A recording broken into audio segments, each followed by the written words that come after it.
say treat her, I mean torture. They're one of these books that I wish I could reread for the first time. I was like, oh, it shows I'm actually thinking. I promise you will not be disappointed. I know, I'm like 2 years late to the party. If you watched my last video, you would have seen I briefly touched on The Housemaid. Now, I read this in about 10 hours, like I said in my last video. I just think this is like an actual masterpiece. I was literally like screaming and kicking my feet after reading it. I jumped round the living room and my husband was pissing himself laughing at me because I was like, this is one of the best books I've ever read. And I can't believe I haven't read it before today. I'm seriously late to the party.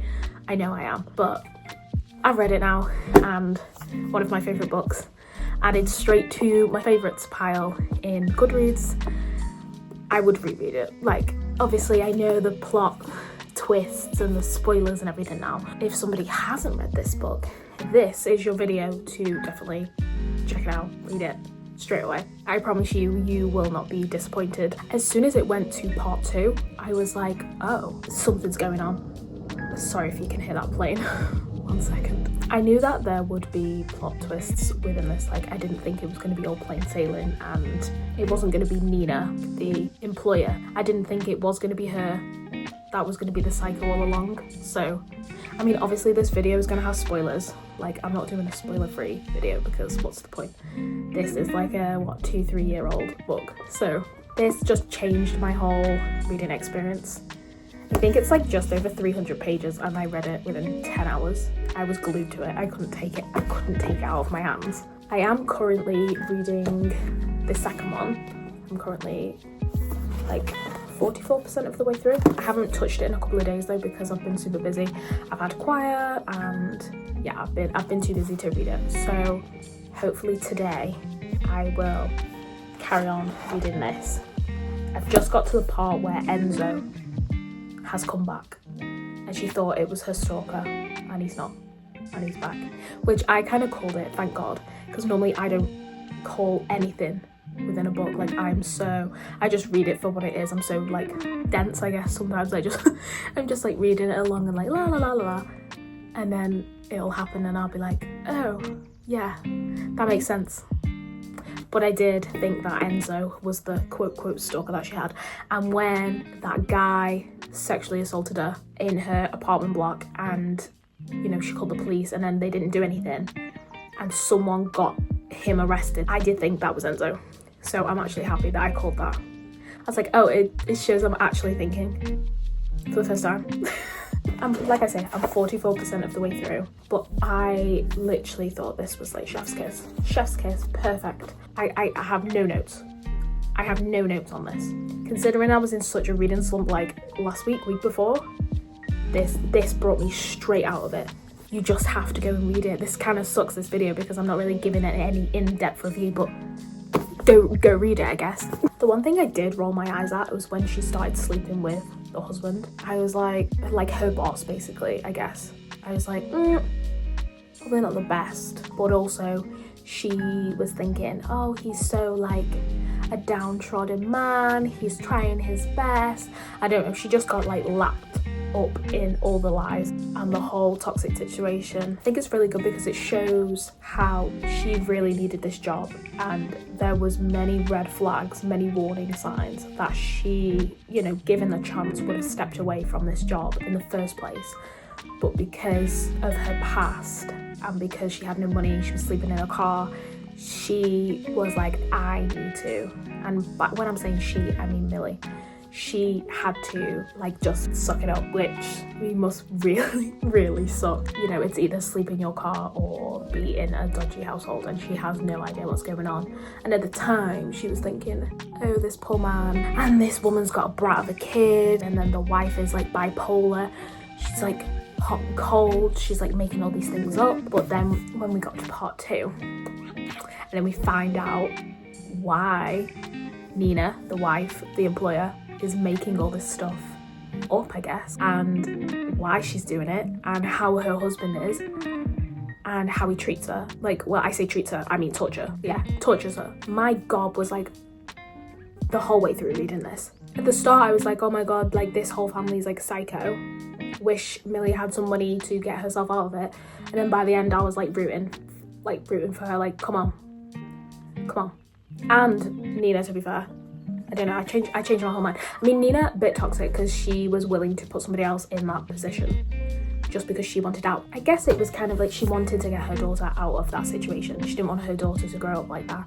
And also at the same time, she was being tortured, so she wanted out by any means necessary. And Enzo, the gardener, wanted to help to a point, but then when he saw it was Millie and he got to know Millie and then realised it was kind of like she's an innocent party to all this, then that's when Enzo like felt really bad. And I mean, in the end, obviously Nina, she comes back around, respects that Millie shouldn't be in that position as well because it's just torture. I'm skipping from, I'm just trying to think of it all in my head because this was like 4 days ago when I read this now, so like things go out of my head so quickly. But I'm doing well to remember, so that means it was a good book because I forget books like that. But I would say this is literally one of my favourite books. The way I was screaming, the way I was jumping up and down like a little child that's just been given a bag of sweets. I've not read anything this good in a long time. I'm not even being dramatic, and clearly the things I'm reading are not that good. Now the second one I am enjoying. Like I said, I am like 44% of the way through chapter 32 I'm currently on, so hopefully I can read a bit more of this tonight. That's my plan. I text my husband before, like, I am not doing anything but reading tonight and like tidying the house. Yeah, there's not much I can say at the minute. I'm trying to think where I'm up to. Oh yeah, I think I said before that she's just got back in contact with Enzo, so that's where I'm at. And obviously the new employer that she's working for at the moment, it seems that the wife, is being abused by the husband. I'm saying seemed because judging by the last book, everything changed. So that's why I'm like, that's the only reason I'm saying seemed. I'm not saying seemed to like dismiss her being abused. I'm saying it to be like, just in case there's a plot twist. And like, I come back to this video when I finish this book and I'll be like, I was wrong, you know what I mean? At the minute, she's trying to help that woman get out. She took out a rental car, a bright red Hyundai, and drove her to God knows where to get her out of that situation. And then she's just got back in contact with Enzo, and that's where I'm up to. So she hasn't seen the husband yet since. So when he finds out his wife has left him, I assume he's going to go batshit. This is current Yvette. I'm just editing my video and I didn't explain that the husband is not actually the husband. So I'm just rewatching myself. Like, I don't think I go to explain at the end that the husband wasn't the husband. It was like the mistress, the guy on the side. Wild. That plot twist. Loved that. Yeah, the ending. Amazing.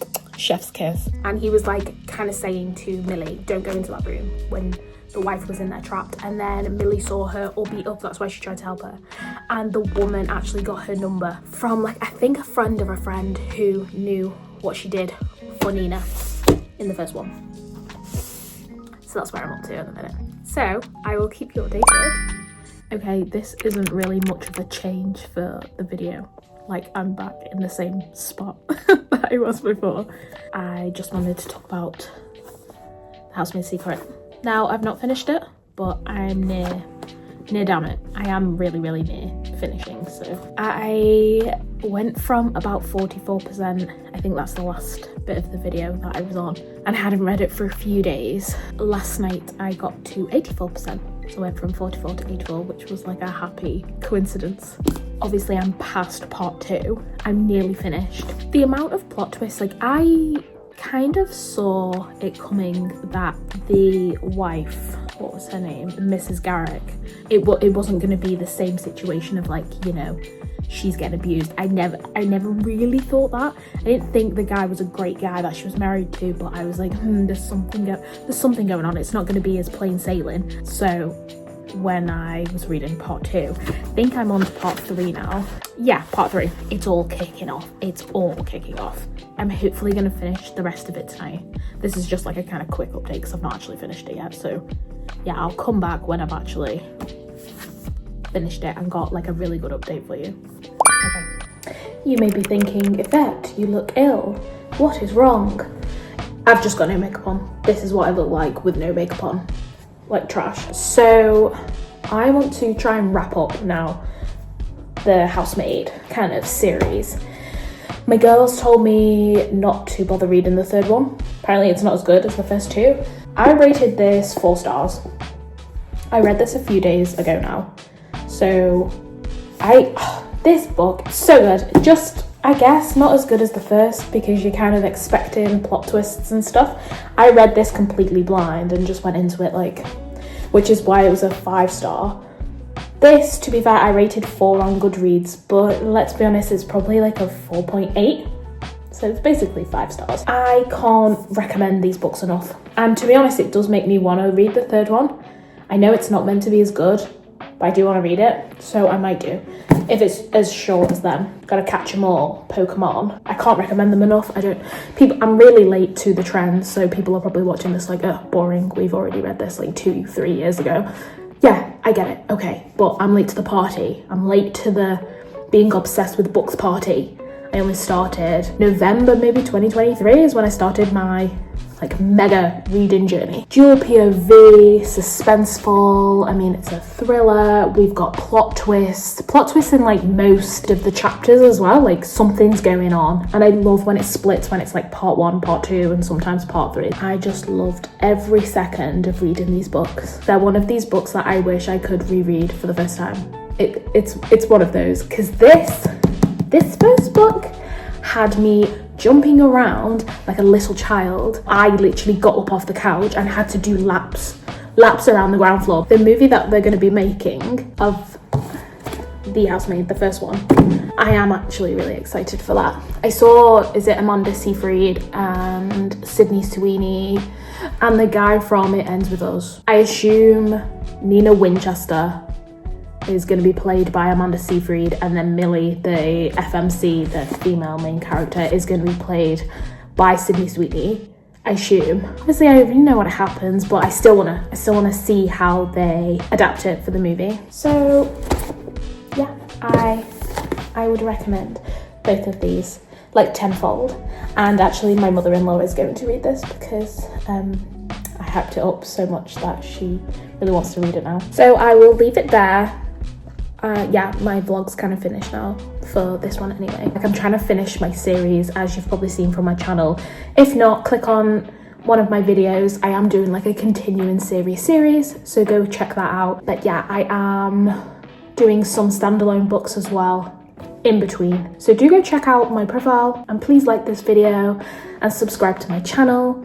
I just got 30 subscribers the other day, which doesn't seem a lot, but I'm so happy, and so thank you guys for subscribing to my channel of me just chatting utter shit 24/7. And I got to 600 TikTok followers today, so there's another little milestone. So this video is all for milestones, and yeah, I've just hit 6 months on YouTube, so thank you so much for coming to listen to me talk. I remember being really nervous to begin with when I was starting this off. And then I just thought to myself, nobody actually cares. If I want to sit and talk about books, why not? It makes me happy. But thank you again for subscribing to my channel. Thank you for watching today's video. And go check out my social media profiles, please. I change my aesthetic on social media 24/7, which is super annoying. And I change my channel name all the time. So I am really sorry for that. I can't help myself. Thank you for watching today. See you in the next one, and go read these books because they're amazing. Love you lots.